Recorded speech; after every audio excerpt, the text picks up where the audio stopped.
দুনিয়া এবং আখিরাতের সব রোগগুলো কন্ট্রোল করার ক্ষমতা কোরআনের আছে। ওটা দেখা দরকার। কোরআনের ওই ঔষধ অ্যাপ্লাই না করার কারণে 53 বছরে বহু আইন দিয়ে মুক্ত করার চেষ্টা চালিয়েছে চোর, কিন্তু চোর মুক্ত হয়েছে? চোর চাইছিল 17 বছরে আরো বেড়েছে। এক একজন যে কত বড় বড় চোর এখন ধরা পড়ছে। দরবেশের মতো মানুষ যদি এত টাকা চুরি করতে পারে, দরবেশ বাদ দিয়ে যেগুলো আছে এগুলো তো কত কিছু করিস বলেন। 36,000 কোটি টাকা ঋণ করেছে লোকটা, অথচ 32,000 কোটি টাকা খরচ করে পদ্মা সেতু বানিয়েছে। শুধু ওর টাকায় যদি এখন সরকার তার রাষ্ট্রীয় কোষাগারে জমা আনতে পারে, ওই রকম সেতু আরো বানিয়ে টাকা বেঁচে যাবে। তাও তো এটা সাধারণ মানুষ না, এটা দরবেশ। দাড়ি দেখেছেন? এখন নাই নেই, এখন নমো।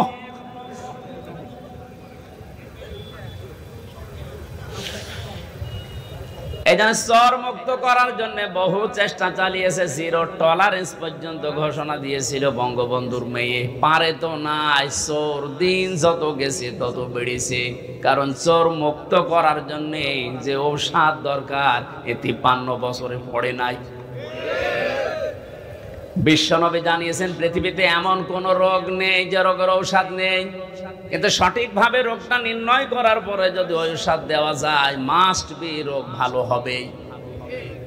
এতদিন পর্যন্ত যেহেতু রোগের ঔষধ পড়ে নাই, সূরা মায়েদার 38 নম্বর আয়াতটা পড়া লাগবে। অসারিকু ওয়াসারিকাতু ফাকতাউ আইদিয়াহুমা জাযাম বিমা কাসাবা নাকালাম মিনাল্লাহ ইলা আখির আয়াত। আল্লাহ পাক বলেন, চোর পুরুষ হোক আর নারী হোক, সাক্ষ্য প্রমাণে যদি ধরা পড়ে যায় অবশ্যই তার হাত কেটে দেওয়া লাগবে। এটা হচ্ছে দুনিয়ার শাস্তি। কোন জায়গার? আখিরাতে কি হবে সেটা আল্লাহ জানে। এবার বাস্তবের দিকে নিয়ে আসেন। আপনি কে কোন আদর্শ মানেন, দল করেন, আমি জানি না। কোরআনের এই আয়াতটা যদি 53 বছর আগে যখন সংবিধান তৈরি হয়েছিল স্বাধীন করার পর, ওই সময় যদি আমরা এই আইনটা জারি করে দিতে পারতাম, আমার মনে হচ্ছে এই 24 সালে হাজারো মানুষের হাত শরীরে থাকতো না। বিশেষ করে বড় বড় চোরগুলো। হ্যাঁ, অনেকে মনে করছে চুরি করলেই হাত কেটে দাও, তাহলে দেশে কারোর হাতই থাকবে না। চুরি করলে হাত কাটা না, ওটা যদি অভাবে চুরি করে তাহলে তার অভাব দূর করে দেওয়া লাগবে, স্বভাব ভালো করে দেওয়া লাগবে। স্বভাব ভালো করার জন্য যে পদ্ধতিগুলো আছে ওই ধাঁচে ফেলা লাগবে। আর যদি স্বভাবে চুরি করে কেউ, আমার তো মনে হয় এই দেশে যারা বড় বড় চোর, একটারও কোনো অভাব নেই, সবই স্বভাবে চোর। এটা মানুষের টাকা লাগে কত, চুরি করে তাও যদি আপনি নিয়ে যেতে পারতেন, আপনাকে আমি কিছু বলতাম না। নৌকায় পার হচ্ছি, ওর বন্ধুরে যখন ধরেছে, বন্ধু বলছে আমি একা ধরা খাবো। ওই যে আল্লাহর ওলি ঘন্টা, ওই যে সালমান এফ রহমান, ওর দাড়ি কই, ওগুলো দাড়ি কেটে ফেলেছে। তো আপনি কি করলেন বলেন তো? এখন এই যে ডিম খাচ্ছেন উপর দিয়ে নিচ দিয়ে, আরো তো জায়গা মতো পড়েননি। আমাদেরকে যে সমস্ত জালেমদের হাতে দিয়েছিলেন, আপনাদেরকেও যদি ওই রকম সামনে কেউ পড়ে যায়, ডিম দেখবে জায়গায় দিয়ে দেবে। এই যে হাতের আঙ্গুল নখ দিলে ফেলে, এগুলো রিমান্ডে দেখাচ্ছিল যে আমরা যে এইভাবে নখ তুলি। তো এইরকম লোক জালেম শুধু ওদেরই, আর জালেম নেই, এখনো আছে। এই জন্যে আপনার কিছু হয়নি। এই আয়াতটা যদি কার্যকর থাকতো, আপনি চুরিও করতে পারতেন না, আজ আপনার উপরে ডিম খাওয়া লাগতো না। কোরআন নাজিল করার ধারাবাহিকতায় যেহেতু বিভিন্ন ঔষধ আছে, এগুলো এখন সব জায়গায় প্রতিষ্ঠিত করা দরকার। তাহলে জান্নাত, মিনি জান্নাত আপনি বাংলাদেশে দেখতে পাবেন। এজন্য এই নিয়ামতে সবাই আনন্দিত না। ওয়ালা ইয়াজিদু যালিমিনা ইল্লা খাসারা। হে নবী, জালেমদের জন্য কোরআনে কোনো ঔষধ নেই। কোরআনের যত সুন্দর কথায় তাদেরকে শোনান, তাদের শুধু ক্ষতি বৃদ্ধি হবে, রাগ হবে। এজন্য বাংলাদেশে দ্বিতীয়বার স্বাধীন হওয়ার পরে অনেকের মনে আনন্দ নেই, কিছু মানুষের মনে এখনো পর্যন্ত দুঃখ, এখনো তাদের ক্ষতি বৃদ্ধি হতে আছে। দিন যত যাবে জালেমের কোনো সুসংবাদ নেই, ও আরো প্যাচে পড়বে। কারণ কি বলেন তো? কারণ জালেম যারা, এই শব্দটা এত ভয়ঙ্কর মারাত্মক শব্দ। কোরআনে কারিমে আল্লাহ যত কঠিন কঠিন কথা দিয়েছেন, সবচাইতে বড় কঠিন বক্তব্য দিয়েছেন জালেমের বিরুদ্ধে। আল্লাহ পাক বলেন, ইন্নামাস সাবিলু আলাল্লাযিনা ইয়াযলিমুনান নাস ওয়া ইয়াবগুনা ফিল আরদি বিগাইরিল হক। ইলা আখিরি আয়াত। সূরা সূরার 42 নম্বর আয়াত প্রথম অংশে আছে, আল্লাহ বলেন, আমি আল্লাহর মামলা হবে তাদের বিরুদ্ধে যারা মানুষ হয়ে মানুষের উপরে জুলুম করেছে। এই আয়াত অনুযায়ী এখন বলেন তো, বাংলাদেশে আল্লাহর মামলার আসামি আছে না নেই? আল্লাহ ইয়াজলিমুনাল মুসলিমুনা দেননি, যে মুসলমানদের উপরে যারা জুলুম করেছে, ইয়াজলিমুনান নাস, মানুষ হয়ে যারা মানুষের উপরে করেছে, তাদের জন্য আল্লাহর মামলা রেডি হয়ে আছে। 17 বছর আপনি কি করলেন? বিবেকের কাছে প্রশ্ন করেন। আপনি হামজার মামলার আসামি না আপনি আল্লাহর মামলার আসামি? দ্বিতীয় শব্দ আরো মারাত্মক, ওয়ায়াবগুনা ফিল আরদি বিগাইরিল হক। অন্যায় ভাবে যারা পৃথিবীতে বিশৃঙ্খলা তৈরি করার জন্য বিদ্রোহ করে, 5 তারিখের পর থেকে 4-5টা গ্রুপ বিদ্রোহ করে ফেলেছে, সামনে এখনো 2-3টা আছে। আপনি এখন আনসারের নাম নিয়ে অধিকার আদায়ের জন্য মাঠে নেমেছেন, 17 বছর কোথায় ছিলেন? আমরা তো জরিপে এখন দেখতে পাচ্ছি 40,000 যদি আনসার নিয়োগ হয়ে থাকে 9 সাল থেকে 17 সাল 24 সাল পর্যন্ত, তার 33,000 সব গোপালগঞ্জের। এতদিন আপনি মায়ের কাছে বলতে পারেননি, এখন মামার কাছে, মামা বাড়ি আবদার পেয়েছে।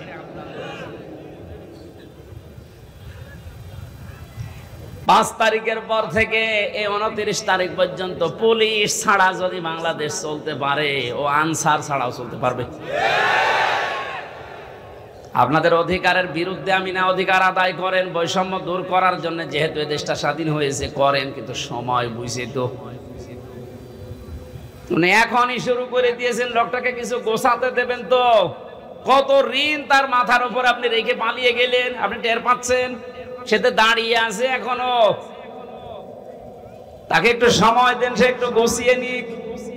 না, এখনই আমারে দেওয়া লাগবে, আসেন সামনে আসেন, আপনার বাহিনী তুলে দেওয়া হবে। এই জন্য বিশৃঙ্খলা যারা করছেন, আজ বিদ্রোহ ঘোষণা করছেন, আপনিও আল্লাহর মামলার আসামি।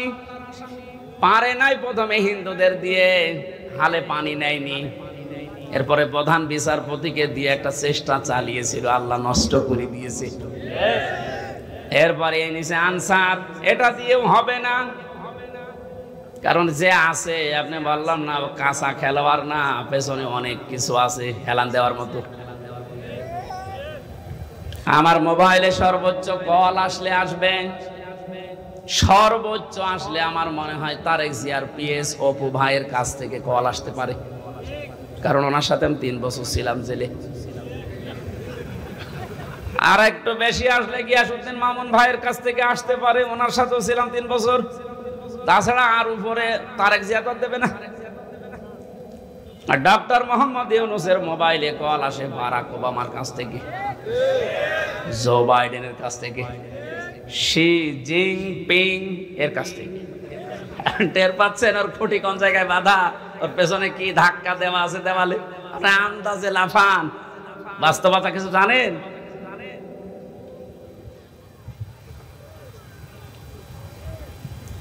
আজ অনেকে আপার কাছ থেকে মোবাইলে কল পেয়ে বলছে, আপা ঘাবড়াবেন না, আপনি ঘাবড়ালে আমরা নরম হয়ে যাই।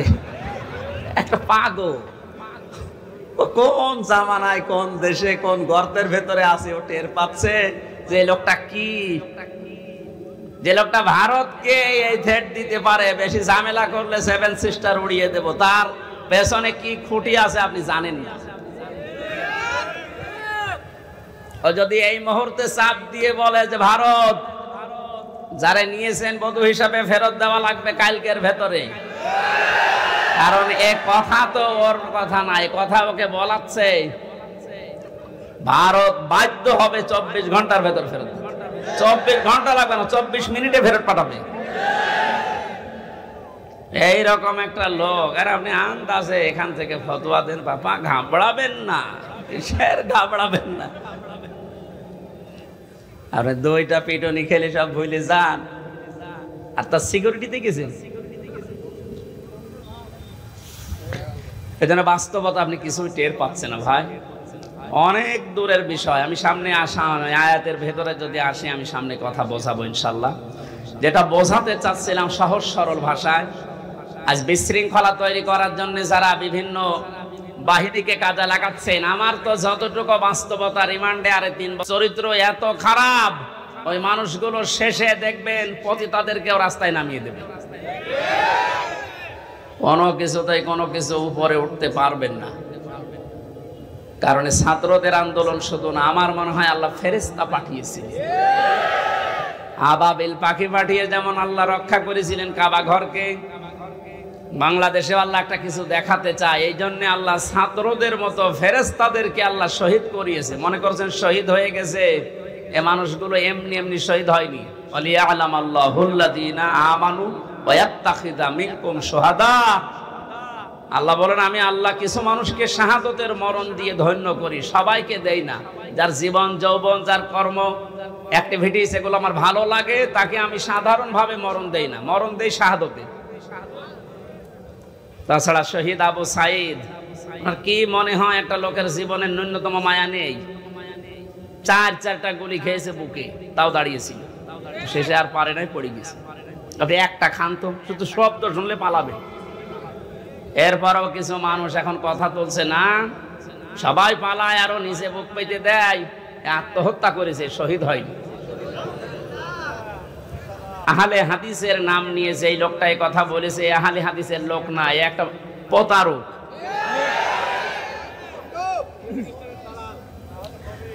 আহলে হাদিসের এই যে রাজশাহীর গোদাগাড়ির অধ্যাপক মুজিবুর রহমান, ওনার সাথে আমি উমরায় ছিলাম রমজানে, কি উনি আহলে হাদিস না? আপনি উল্টা পাল্টা ধারণা করবেন আহলে হাদিস নাম হলে না, ওগুলো দালাল। এই কি রফিক নামে নাকি যেন কি বিন বিন বিন বিন বিন।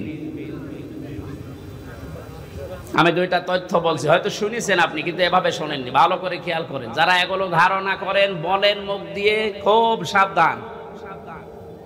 ওয়ালা তাকুলু লিমান ইয়ুকতালু ফি সাবিলিল্লাহি আমওয়াত বাল আহইয়াউ ওয়ালাকিন লা তাশউরুন। সূরা বাকারা 154 নম্বর আয়াতে আল্লাহ জানিয়েছেন, মানুষ যেহেতু মুখ দিয়ে কথা বলে, এজন্য মুখের উপরে আল্লাহ নোটিশ দিয়েছেন, এই কথা বলবি না, এ মুখ দিয়ে কোনো দিন এই কথা বলবি না যে যারা মারা গেছে, শহীদ হয়েছে, যে ওরা মরে গেছে, কথা বলবি না। এ কথা কার? এই জন্য শহীদ শব্দটা অনেক দামি শব্দ। যারা শহীদ হয়েছে, জালেমের জুলুমের সামনে নিজের বুক পর্যন্ত দিয়েছে, জীবন পর্যন্ত দিয়ে যারা শহীদ হয়ে গেল, ওদেরও আমাদের মতো জীবনের মায়া ছিল, কিন্তু মানবতাকে বাঁচাতে দেওয়ালে পিঠ থেকে গেছে, শেষ পর্যন্ত না পেরে জীবন দিয়ে গেল। এই মানুষগুলোকে আপনি মরে গেছে কখনো বলতে যাবেন না। আল্লাহ বলেন বালা হইয়া, আরে ওরা জীবিত, ওয়ালাকিন লা তাশউরুন, কিন্তু তোরা টের পাস না। এরপরে মানুষ যেহেতু হৃদয়ে কল্পনা আনতে পারে, ধারণা করতে পারে, এজন্য আল্লাহ ধারণার উপরে নোটিশ দিয়েছে, ওয়ালা তাহসাবান্নাল্লাযীনা কুতিলু ফি সাবিলিল্লাহি আমওয়াতা বাল আহইয়াউন ইনদা রাব্বিহিম ইয়ারযাকুন। সূরা আলে ইমরান 169 নম্বর আয়াত। তাফসীরে ফি জিলালিল কোরআনের ব্যাখ্যাটা ব্যাপক লেখা আছে, আমি সামিরাইজ করে বলছি। আল্লাহ বলেন, এই ধারণাও করবি না, যারা আমি আল্লাহর জন্য জীবন দিয়ে গেল এরা মারা গেছে এরকম ধারণাও করবি না, বরং তারা জীবিত এবং আমি আল্লাহর কাছে তারা রিজিক পায়। জোরে বলেন সুবহানাল্লাহ। এজন্য বড় কঠিন সতর্ক থাকা লাগবে এই বিষয়গুলোতে। অনেক জালেম পর্যন্ত এখন উঠে পড়ে লেগেছে শান্ত দেশকে অশান্ত করার জন্যে। আপনি কিন্তু হামজার মামলার আসামি থাকবেন না। আমরা যদিও এই জালেমদের বিরুদ্ধে ওরা যেমন 50টা মামলা বলেছিল আমারে দেবে, আমরা 100টা দেবো এখন। কিন্তু আপনি তার আল্লাহর আমার হামজার মামলার আসামি থাকছেন না, আপনি সরাসরি আল্লাহর মামলার আসামি হয়ে যাচ্ছেন। আপনার দুনিয়াও শেষ, আখিরাত তো শেষই। এরপরও অনেকে বলে হুজুর মাফ করে দিলে কি না, জালেমদের মাফ করলে মজলুমের উপরে অবিচার হয়। কারণ আপনি তো ওই জায়গায় পড়েননি তাই এ কথা বলছেন। 18 কোটি মানুষ যদি এদেশে মাফ করে দেয়, আয়না ঘরের সাথে যারা জড়িত ছিল ব্যারিস্টার আরমানের বউ তাকে মাফ করবে? আপনার কি মনে হয় যে আন্দাজে বললে মাফ করে দেবে? আপনি থেকে দেখেন তো স্বামী ছাড়া 8 বছর। আরে ভাই, একটা মানুষকে আপনি যদি মেরে ফেলতেন তাহলে তার বউটা অন্য জায়গায় বিয়ে করতে পারত। এক কথা বলছেন না কেন? আর আপনি এমন জায়গায় রাখেন, এই জন্য আয়না ঘর মারা বানিয়েছে। আমার মনে হয় ওটা ধ্বংস করে ফেলা লাগবে না, ওটা রেখে দেন, ওটা টুরিস্ট প্লেস হিসাবে রেখে দেন। মানুষেরা ওইটা দেখতে যাবে আর সামাম পৃথিবীর মানুষ জানবে যে এই বাংলাদেশে একটা জালেম ছিল। মানুষ কত বড় নৃশংস, কত বড় জুলুমকারী হলে এই মাটির নিচে এই ঘরের ভেতরে মানুষকে তাও 2-5 দিন রাখেন। 8 বছর রেখে দিয়েছে, কারোর 10 বছর, কারোর 12 বছর। আমিও মাটির নিচে ছিলাম, যেখানে আমি শুনেছি। আমারও তো বেশি দিন রাখে না। কি যে মানুষের একেবারে সহ্যের বাইরে চলে যায় ওই জায়গাটা। এই হাঁটুর ভেতর দিয়ে হাত দিয়ে, এরপরে আবার এখানে হ্যান্ডকাপ দিয়ে বেঁধে একটা মানুষ এভাবে ঘন্টার পরে ঘন্টা, দিনের পরে দিন, মাসের পরে মাস, বছরের পর বছর এভাবে রেখে দেয়। শুধু টয়লেট করার জন্য 1.5 মিনিট সময় দেয়। আমার সাথে যে আলেম ছিল মুফতি ফখরুল ইসলাম, কি কষ্ট যে লোকটাকে দিয়েছে। এই জন্য জালেম যারা, এদেরকে হেদায়েত আল্লাহ দেবেন না। আমি দোয়া করলেও হবে না। কাবা শরীফের ইমামও যদি দোয়া করে এই জালেমের জন্য, ওকে আল্লাহ হেদায়েত দেবে না, ওকে জাহান্নামে দেবে। আমি এইটা বানালাম। এই কথা বন্ধ করেন। আল্লাহু লা ইয়াহদিল কওমাজ জালিমিন, এ কোরআনের আয়াত না আমি বানালাম। এই কথা বলেন। এই যে ইয়াহদি, এখানে আলেম আছে না, মোজারে, এটা বর্তমান, ভবিষ্যৎ, প্রেজেন্ট, ফিউচার। আল্লাহ পাক বলেন আমি জালেমদেরকে হেদায়েত দিচ্ছি না, দেবও না। সুতরাং যারা জুলুম করেছেন, আপনি জানতেন না যে আয়না ঘরে কারা থাকে? অবশ্যই আপনি জানতেন, আপনার কথা মতোই হয়েছিল। এই জন্য আপনি আল্লাহর হেদায়েত থেকে বঞ্চিত। যতবার হজ করেন না কেন, তাহাজ্জুদ মিলে পড়েন, আপনি হেদায়েত পাবেন না। আর হেদায়েত কেউ না পেলে এসে জান্নাত পাবে? বলেন বলেন। তাহলে আমরা একবারে ফতোয়া দিতে পারি যে আপনি চির জাহান্নামী, নাকি বেশি বলে ফেললাম? না না, আমি যা পড়েছি তাই বলছি। কারণ জালেমদেরকে আমি দোয়া করলো, আল্লাহ হেদায়েত দিচ্ছে না, দেবে না। কিয়ামতের ময়দানে আল্লাহ পাক 2 শ্রেণীর মানুষকে নবীর হাত থেকে হাউজে কাউসার খেতে দেবেন না। কয় শ্রেণী? 1 নম্বরে যারা ইসলামের ভেতরে নতুন নতুন বিষয় ঢুকিয়েছে, বেদাত বলে যারে, এদেশে সবচাইতে বেশি এটা। আমার তো ভয় হয় এই কারণে যে বাংলাদেশের হাজারো মুসলমান আমরা নবীর উম্মত দাবি করছি, কিন্তু এই বেদাত করার কারণে আল্লাহর নবীর হাত থেকে পানি পাবো না। 2 নম্বরে যারা জুলুম করে এবং জালেমের যারা প্রশংসা করে, তার সাহায্য করে, সহযোগী হিসাবে কাজ করে, এরা নবীর হাতের হাউজে কাউসারের পানি পাবে না। আপনি এই হাদিসটা এবার বাংলাদেশে মিলান। কত হাজি জালেমের সহযোগী, জালেমকে ভালোবাসে, সাপোর্ট করে, এই কারণে নবীর হাতের ওয়ারিশ হিসাবে সে পানি পাবে না। এরকম মানুষ হাজি দেশে নেই। আপনার দুনিয়াও শেষ, আখিরাতও শেষ। আপনি কি করলেন? এখন আর ফিরে আসার সময় আপনার আর নেই। আপনি যা করেছেন এর হিসাব আপনাকে দেওয়া লাগবে, কারণ আপনি একেবারে সীমানার বাইরে চলে গেছেন। যে সমস্ত পাপের কারণে আল্লাহ দুনিয়ায় শাস্তি নাজিল করে তার ভেতরে অন্যতম পাপ, মানুষ যখন সীমা লঙ্ঘন করে ফেলে তখন আল্লাহ 8 প্রকার শাস্তি দুনিয়ায় দেয়। আমি একটা একটা করে কোরআন দিয়ে ওইদিকে যাবো ইনশাল্লাহ। আপনারা আছেন তো ময়দানে? নিয়ামতের শুকরিয়া আদায় যদি করতে চান তাহলে মুখ দিয়ে বলেন যে হ্যাঁ এটা নিয়ামত। এটা বিশাল একটা পাথর বুকের উপর থেকে আল্লাহ নামিয়ে দিলেন, এটা কি? কিন্তু যারা স্বীকার করছে না, এখনো অনেক জালেম নেই যে স্বীকার করছে না, এখনো পর্যন্ত এই দুর্বিসন্ধিতে লিপ্ত আছে। 2 নম্বরে নিয়ামতের শুকরিয়া আদায় করার শর্ত হচ্ছে আপনার মনের ভেতরে একটা আলাদা আনন্দ আপনি অনুভব করবেন, যেটা সত্যি আমরা পাচ্ছি, সবাই পাচ্ছে। এত বড় জুলুম বিদায় নেওয়ার পরেও যদি আপনার মনের ভেতরে আনন্দ না আসে, শান্তি না লাগে, নবীজি হাদিসের ভাষায় পড়েছি মানুষের এই পশমগুলো তখন খাড়া হয়ে যায়। বাম স্তনের 2 আঙ্গুল নিচে যে গোস্তের টুকরা আছে ওই টুকরাটা লাফালাফি করে। আমার তো 5 তারিখের পর থেকে যে আনন্দ, এমনিতে এই কোরআনের এবং হাদিসের এই শব্দের গুলোর সাথে আমার বুক এবং হাত পশম সব মিলে যাচ্ছে। আমি দেখতে পাচ্ছি এখনো অনেকের মেলছে না। এই কথা বলবেন কেন? 3 নম্বরে নিয়ামতের শুকরিয়া আদায় হবে যে উদ্দেশ্য নিয়ে আপনি ওটা কায়েম করেছিলেন, ওটা একেবারে সর্বশেষ জায়গায় পৌঁছিয়ে দেওয়া। এদেশে সমন্বয়ক যারাই ছিল ছাত্র আন্দোলনের অধিকাংশ গুলোর এখন কথা আমি শুনতে পাচ্ছি, ওরা বলছে আমরা মুসলমান।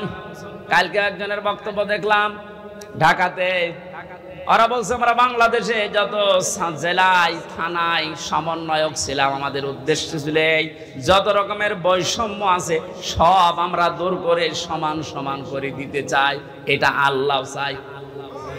কথা বলেন না কেন?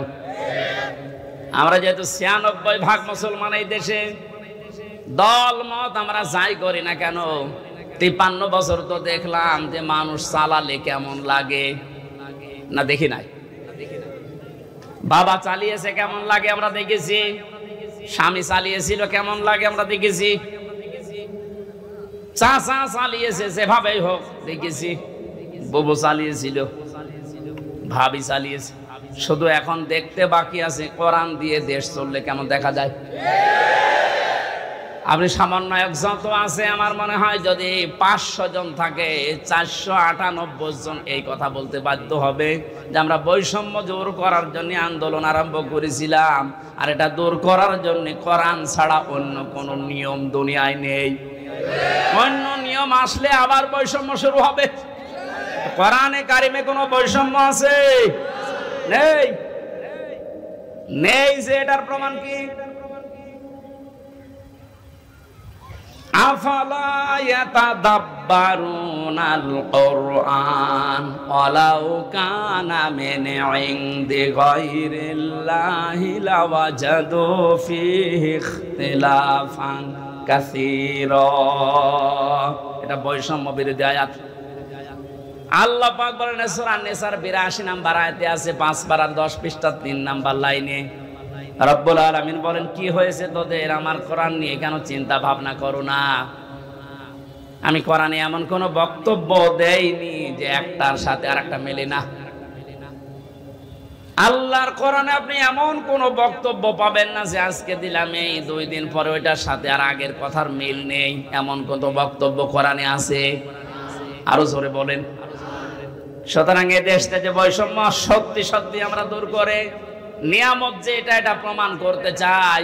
সময়ের এখন সবচাইতে বড় দাবি হচ্ছে আল্লাহর এই কোরআনকে এখন এই দেশে কায়েম করা। এইটার বিরুদ্ধে আছেন কারা? হাত তোলেন তো।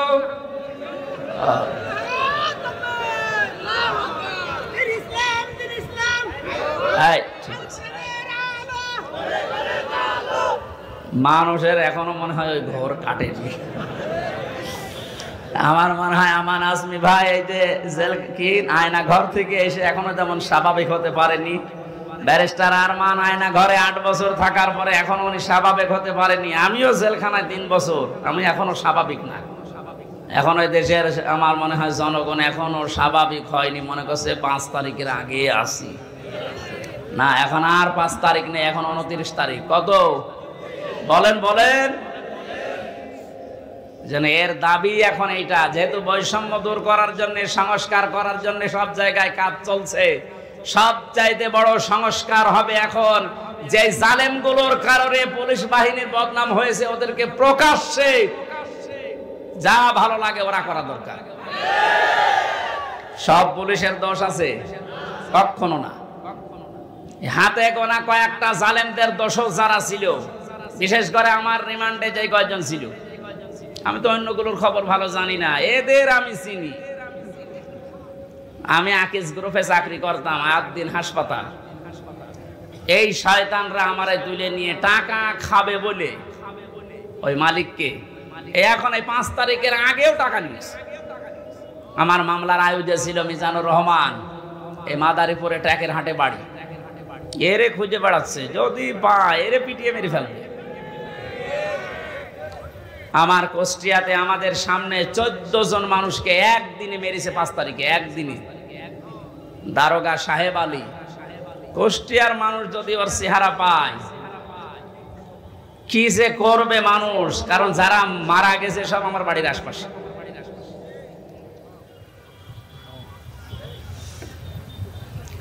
এএসপি নামে একজন ছিল রিমান্ডে আমার, শেখ ইমরান হোসেন। ওর বাড়ি খুলনা ফুলতলা এলাকায়, ওর বাবা আওয়ামী লীগের উপজেলা চেয়ারম্যান। ওরাও খুঁজে বেড়াচ্ছে, কারণ 5 তারিখের আগে পর্যন্ত নাকি এরা টাকা নিয়েছে। স্যার আজকে আমারে কল দিয়েছিল, হুজুর 5 তারিখের আগেও আমার কাছে টাকা নিয়ে গেছে। এখনো যদি 5 তারিখ না আসতো মনে হয় আরো টাকা চাইতো। সুতরাং ওদেরকে আপনি ক্ষমা করবেন কি, কোন জিনিস দেখে? এই শয়তানগুলোর কারণে আজ হাজার হাজার পুলিশ এখনো পর্যন্ত ভয় আছে, বের হচ্ছে না বাইরে। এই জন্য এই বাহিনীর সবার দোষ না, যাদের দোষ এইগুলোকে এখন এই বাহিনীর সামনে এনে দেওয়া দরকার, যে নে যা পারবি ফুটবল খেল। কালকে ইনোরে একটা লাথি দেয়নি একজন? সম্মানিত ভাইরা, আমি যেটা বোঝাতে চাচ্ছিলাম, যেহেতু সংস্কার আরম্ভ হয়েছে আর এইটা করার জন্য ওনারা আন্দোলন করেছিল, সুতরাং সংস্কার খুব তাড়াতাড়ি করেন, নয়তো জালেমরা কিন্তু বসে নেই। ওরা একটা একটা করে ইস্যু তৈরি করবে, আবার অশান্ত করার চেষ্টা করবে। ডক্টর মোহাম্মদ ইউনূস বারবার বলছে, ভাইরা আমার সময় দিন, আমাকে কাজ করতে দিন। আপনাদের এই 17 বছরের জঞ্জাল আমি এই 17 দিনই শেষ করে ফেলবো, একটু সময় দিন আমারে। আর এর ভেতরে আমার কাজ চেয়ারে বসে কাজই করতে দেন না, খালি এইটা ওইটা ওইটা আমার বাড়ি ঘেরাও। তা আপনি ওনার বাড়ি ঘেরাও করে কি করবেন? ওনারে তো পেছনে যারা খুঁটি দিয়ে রেখেছে তারা তো আর এই বাড়ি ঘেরাও কিছু মনে করে না। এই জন্য এই সমস্ত ছোটখাটো কাজ করে আপনি টার্গেটে পড়ে যান না। সংস্কার যখন চলছে, বাংলাদেশের যত ডিসি আছে, এসপি আছে, টিওনো আছে, ওসি আছে, যারা জালেমদের সহযোগী ছিল, সবাই না, যারা ছিল ইমিডিয়েট তাদেরকে এই মুহূর্তে বাধ্যতামূলক বাদ দিয়ে দেন। কারণ এরা যদি একটু ফাঁক ফকড় পায় ওরা কিন্তু অনেক কিছু করে ফেলবে। এই জন্য আমাদের উচিত হচ্ছে তাড়াতাড়ি করে এই সংস্কারগুলো খুব তাড়াতাড়ি আরম্ভ করা। ডক্টর আসিফ নজরুল সাহেব উনি ঘোষণা কালকে দিয়েছে যে খুব তাড়াতাড়ি এটা করা হবে, একটু তাড়াতাড়ি করেন, নয়তো এখনো ঝামেলা কাটছে না। আমরা নিয়ামতের শুকরিয়া আদায়, যে 3টা পদ্ধতি শুনলাম, মুখে স্বীকার করা, অন্তরে আনন্দ পাওয়া, আর যে উদ্দেশ্য নিয়ে এটা করেছে ওই উদ্দেশ্যটা এখন এই সংস্কারের মাধ্যমে কায়েম করা। আল্লাহ আমাদেরকে এভাবে নিয়ামতের শুকরিয়া আদায় করলে আমরা যেটা চাই ওইটা আল্লাহ আরো বাড়িয়ে দেবে। ওয়ালাইন কাফারতুম, যদি না শুকরি করেন, যদি না বোঝার ভান করে থাকেন, যদি এবার ভুল করেন, এই ভুল কিন্তু আর শুধরানোর জায়গা থাকবে না। আর ইন্না আযাবিলা শাদীদ, আল্লাহর আযাব শাস্তি বড় কঠিন। আল্লাহ তুমি আমাদেরকে এই আয়াতটা এক্ষুনি বাস্তবে মেনে নেওয়ার তৌফিক দাও, বলেন আমিন। দরুদ ও সালাম পড়ি আমাদের নবী মুহাম্মদ রাসূলুল্লাহর উপরে সাল্লাল্লাহু আলাইহি ওয়াসাল্লাম। আমার আজকের আলোচনার বিষয় হচ্ছে এই যে আযাব গজবগুলো একটা একটা করে এখনো থামছে না, আসতে আছে। এগুলোর কারণ ব্যাখ্যা করব আজকে কোরআন দিয়ে। সূরা রুম 41 নম্বর আয়াত। কত নাম্বার? আল্লাহ রাব্বুল আলামিন বলেন, আউযু বিল্লাহি মিনাশ শাইতানির রাজীম, বিসমিল্লাহির রহমানির রহিম।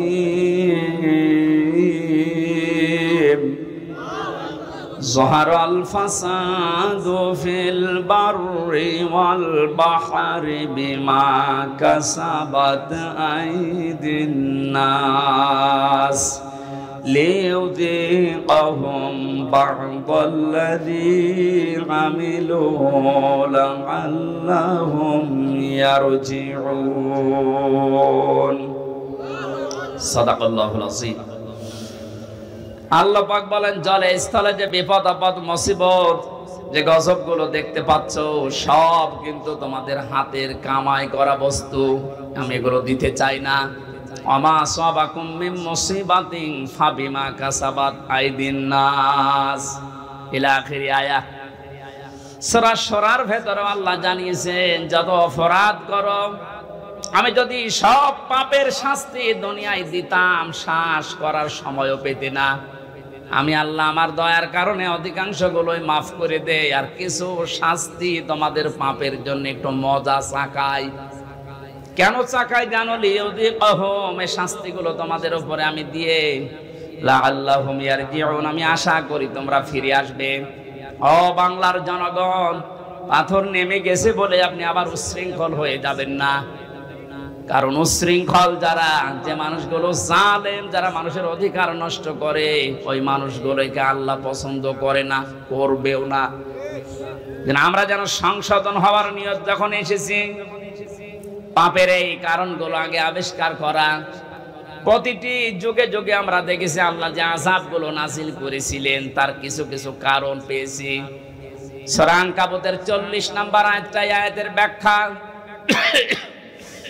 আল্লাহ পাক বলেন, ফাকুল্লান আখাযনা বিযামবিহি ফামিনহুম মান আরসালনা আলাইহি হাসিবা ওয়া মিনহুম মান আখাযাতুহুমুস সাইহাতু ওয়া মিনহুম মান খাসাফনা বিহিল আরদা ওয়া মিনহুম মান আগরাকনা ইলা আখির আয়াত। আমি প্রত্যেক যুগে পাপীদের পাপের কারণে আমি তাদেরকে, তাদের অপরাধের কারণে আমি পাকড়াও করেছিলাম।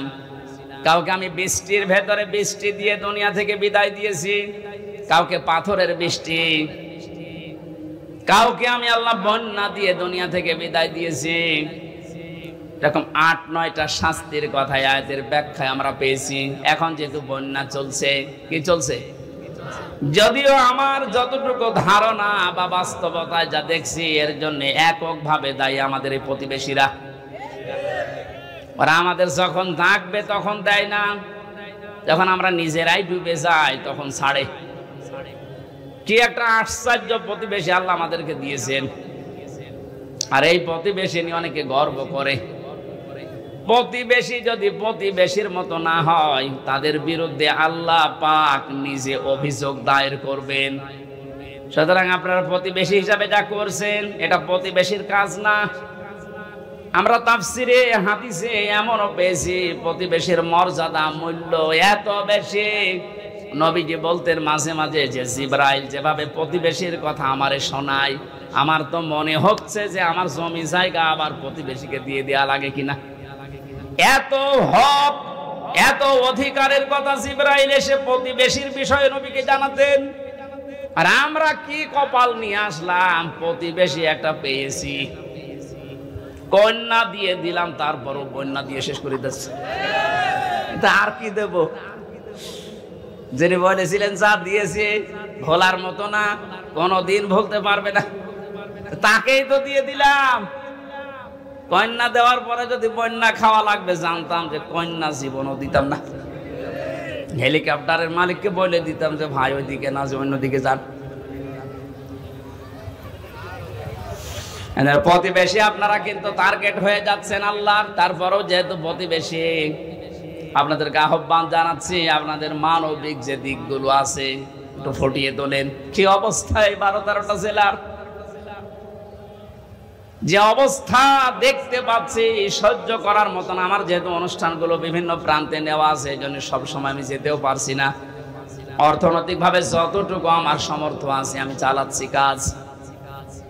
বাংলাদেশ জামাতে ইসলামী কুষ্টিয়া জেলা শাখার পক্ষ থেকে ওনারা খরচ করে যাচ্ছে আমি আহ্বান জানিয়েছি আমার জেলার ভেতরে যারা আছেন সঠিকভাবে যদি এই বানভাসী মানুষকে কিছু দিতে চান, অন্যের হাতে দিলে হয়তো 2 নাম্বারই হতে পারে।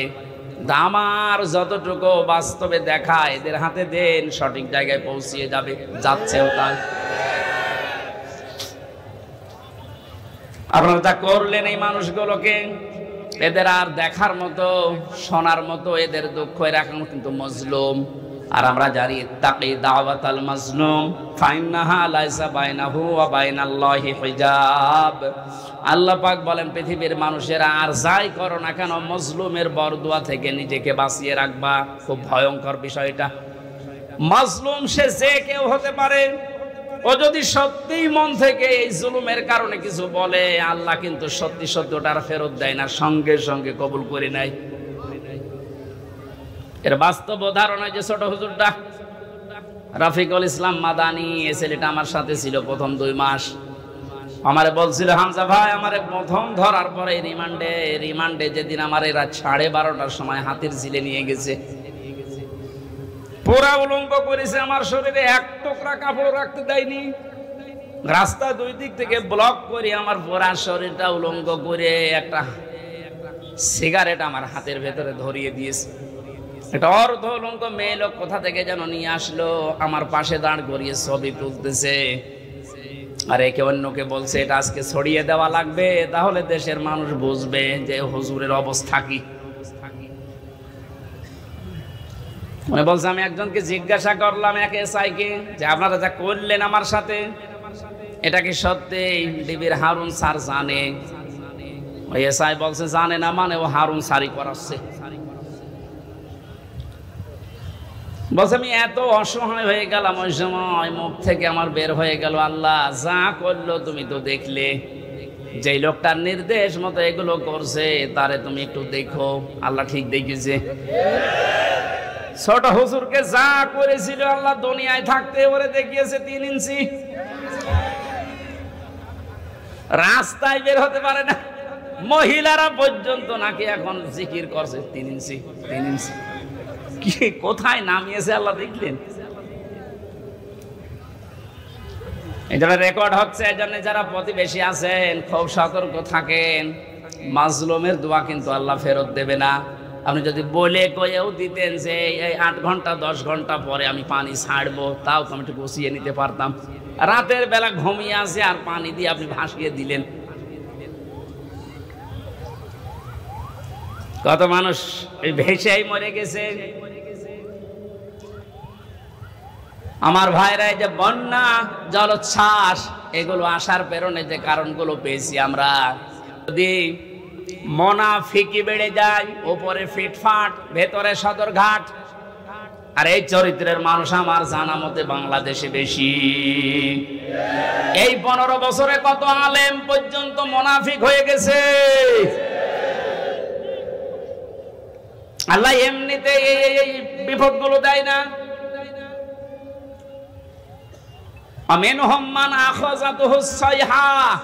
কারো উপরে আল্লাহ পাথরের বৃষ্টি নাজিল করে। তাফসীরের ভেতরে পড়েছি, আয়াতের ব্যাখ্যা করতে গিয়ে হযরতে শুআয়ব আলাইহিস সালামের ঘটনাটা ফি জিলালিল কোরআনে আছে। ওয়া ইলা মাদিয়ানা খাহুম শুআয়বা ক্বালা ইয়া কওমি ইবুদুল্লাহা মা লাকুম মিন ইলাহিন গায়রু ইলা আখির আয়াত। আল্লাহ পাক বলেন, মাদায়েন শহরে হযরতে শুআয়বকে তার ভাইদের কাছে আমি পাঠিয়েছিলাম। তিনি মাদায়েনে, হযরতে শুআয়ব মিশরের মাদায়েন আইকা এই এলাকায় বাস করতেন। ডাক দিয়ে বললেন, আমার জাতির লোকেরা, তোমরা আল্লাহর ইবাদত করো, তিনি ছাড়া ইলাহ এটা আর কেউ নেই। ইলা মানে,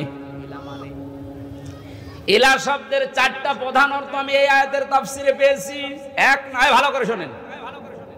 এই জন্যই তাফসীর মাহফিলে আসতে হয়। আলেমগুলো খেলা করার জন্য এখানে বসে নেই, ওনারা জানে না। এই গুরুত্বপূর্ণ কাজ বাদ দিয়ে ওনার মতো মানুষেরা যদি মোস্তফা আমিন বসে থাকতে পারে, আপনি কি হয়েছেন বলেন তো? ইলা শব্দের যে ব্যাখ্যা দিচ্ছে এবার নিজের জীবনের সাথে মিলাবেন।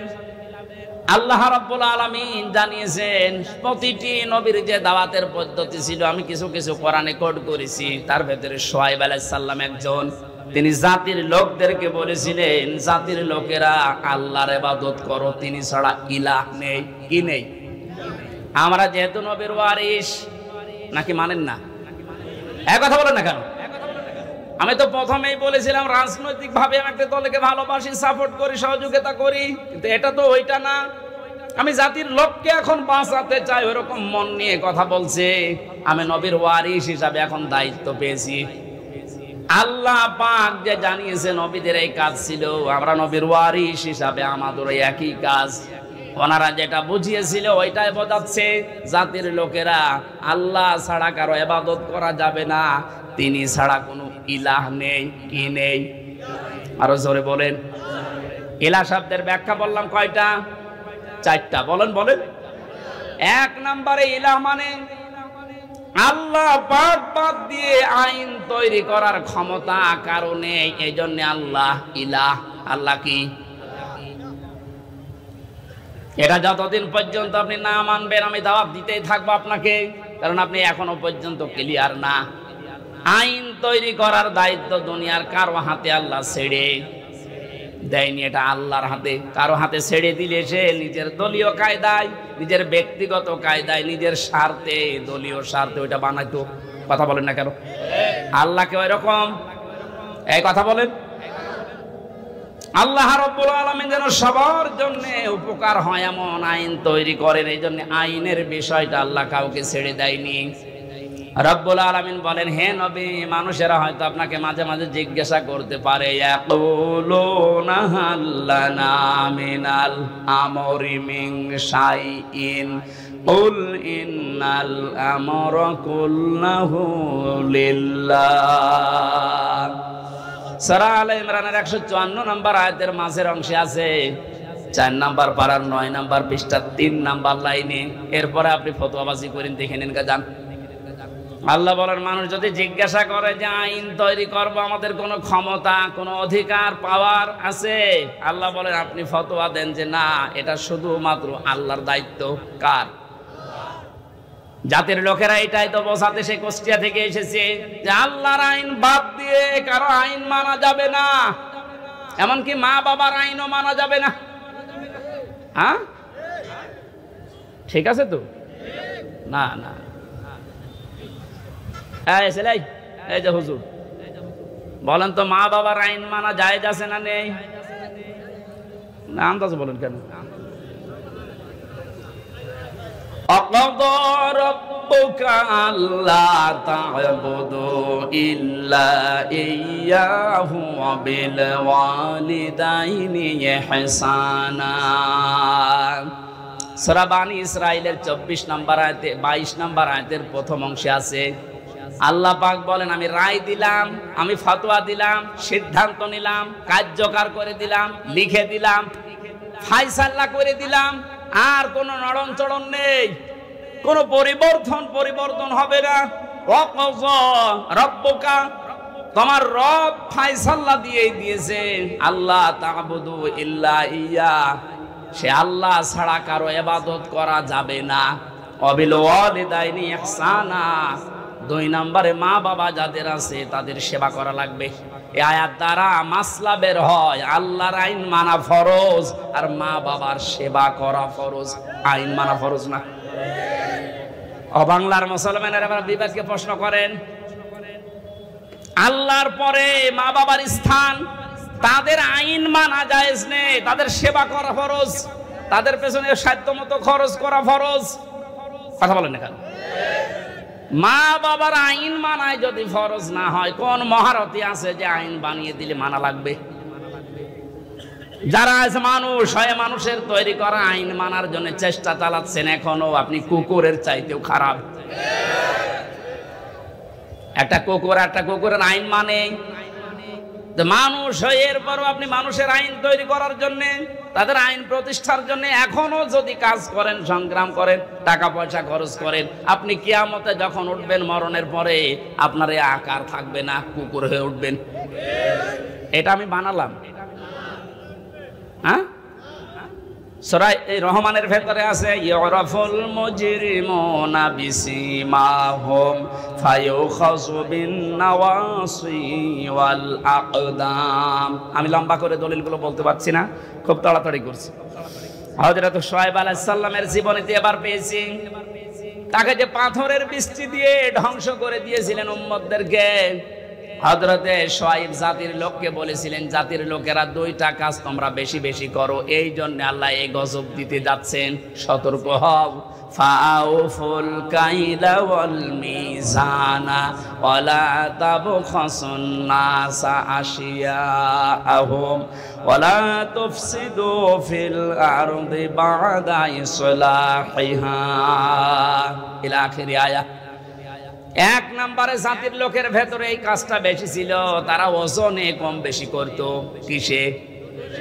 ওজন মানে শুধু দাড়ি পাল্লার ওজন বলেন না, পৃথিবীর প্রতিটি জিনিসের ওজন আছে, আপনার বিবেকের ওজন আছে। এই যে চেয়ারে বসেছি, চেয়ারের ওজন আছে। যারা যে লেখাপড়া করায়, মাস্টার, শিক্ষক, ওস্তাদ, মুআল্লিম, তাদেরও ওজন আছে। তারা নেওয়ার সময় তো বিভিন্ন জায়গা থেকে জ্ঞান ভালোই অর্জন করেছে, এই যে মাস্টার, কিন্তু দেওয়ার সময় আর ঠিক মতো ছাত্র ছাত্রীদের দিতে চায় না, তখন বলে প্রাইভেট পড়া লাগবে, কোচিং করা লাগবে।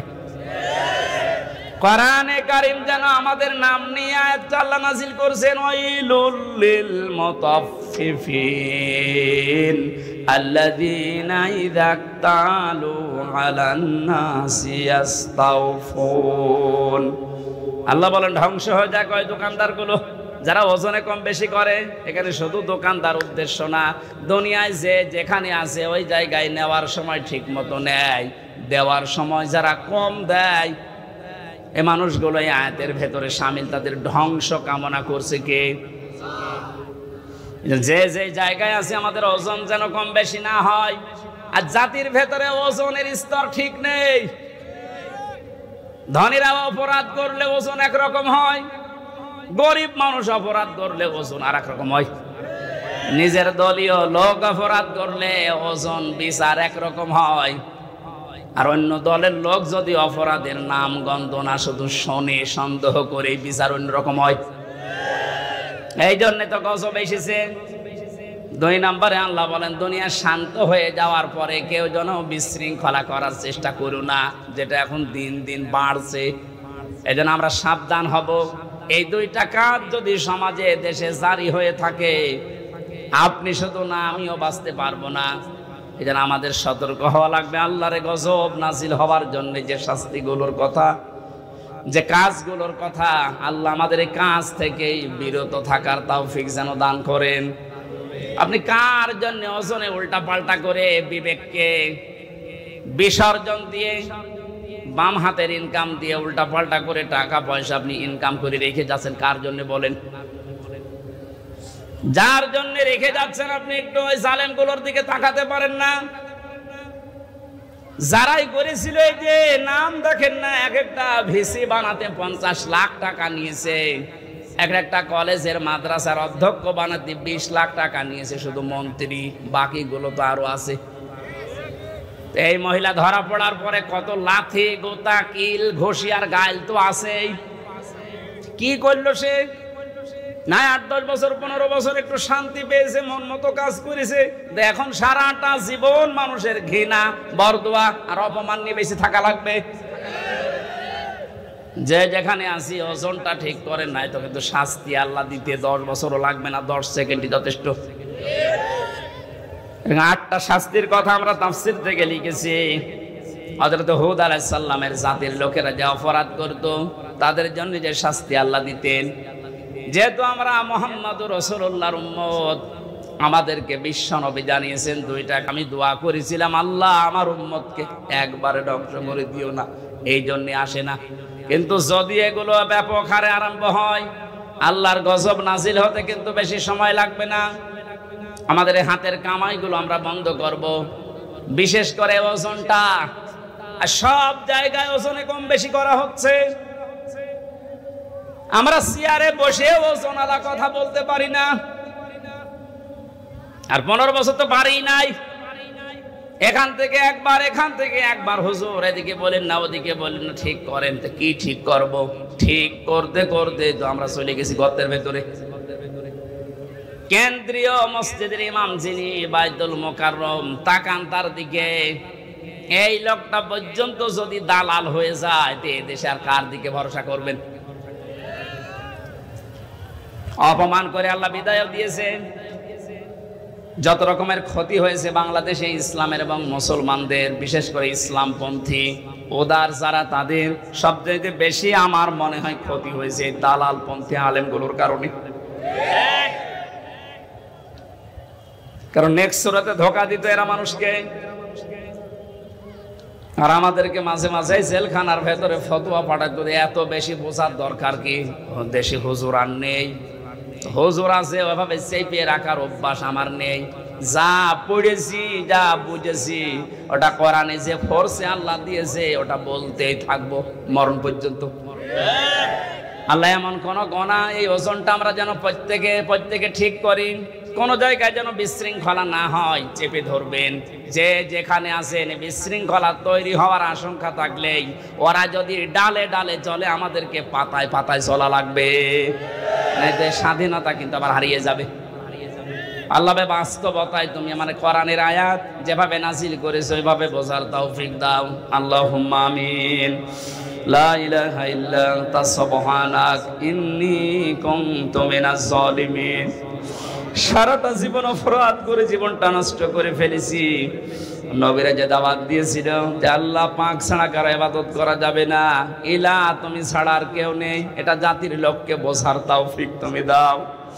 তুমি আইনদাতা, তুমি রক্ষাকারী, তুমি প্রতিপালনকারী, তুমি আমাদের উকিল অভিভাবক।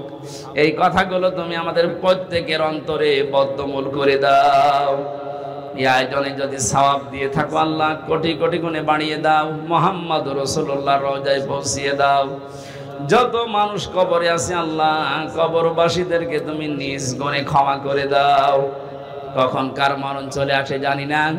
রব্বুল আলামিন দেশটা যে মুক্ত ভাবে কথা বলার পরিবেশ ফিরিয়ে দিয়েছো, মুক্ত ভাবে তোমার আইন মানা যায় এরকম একটা পরিবেশ তুমি তৈরি করে দাও। প্রত্যেকের অন্তর তোমার হাতের ভেতরে। আজ যারা অনেকে ষড়যন্ত্রের শিকার হয়ে এখনো পর্যন্ত যারা উল্টাপাল্টা ধারণায় আছে, এই মানুষগুলোকে বুঝ দাও। আল্লাহ তাআলা শয়তান তো বসে নেই, ওর কাজ চালিয়ে যাচ্ছে। এদের যেন শান্ত না থাকে, তোমার আইনের পরিবেশ যেন না থাকে। অনেকে বিভিন্ন কায়দায় চেষ্টা চালিয়ে যাচ্ছে, তাদের হেদায়েত কামনা করছি। যদি না থাকে আল্লাহ তুমি তাদেরকে ধ্বংস করে দাও। মা বোনদেরকে পর্দায় থাকার তৌফিক দাও, স্বামী সোহাগিনী বানিয়ে দাও। সবচাইতে বড় দোয়া আল্লাহ, এই দেশটা এখন বড় ঋণ, তুমি সব ঋণ পরিশোধ করার তৌফিক আমাদেরকে দান করো। এই দেশটা তুমি মেহেরবানি করে উপরে তুলে দাও। তোমার আইন দিয়ে চলছে এটা দেখে মরার তৌফিক আমাদেরকে দান করো আল্লাহ। কত আলেম এখানে এসেছে আল্লাহ, আলেমদেরকে তুমি কবুল করো। শ্রদ্ধাভাজন সভাপতি বাবলু চৌধুরী, আল্লাহ যে দায়িত্ব তার কাঁধের উপরে দিয়েছো, সততার সাথে ঈমানের সাথে পালন করার তৌফিক দাও। বারাকাল্লাহু লানা ওয়া লাকুম ফিল কুরআনিল আযীম। কখন কার আজরাইল চলে আসে জানি না, এখনো জানি না কার কাফনের কাপড়ে মান্দা বাজারে এসে পড়ে আছে। রব্বুল আলামিন মুসাফির অবস্থায় দোয়া করছি, মরণ আসবে আমাদের চিন্তাও নেই, টেনশনও নেই, কিন্তু আমরা ঈমান নিয়ে মরতে চাই। সব রকমের ষড়যন্ত্র শয়তানের ধোঁকা থেকে বাঁচিয়ে একবারের জন্যও যেন শেষ কথা এটা বলতে পারি, লা ইলাহা ইল্লাল্লাহু মুহাম্মাদুর রাসূলুল্লাহ।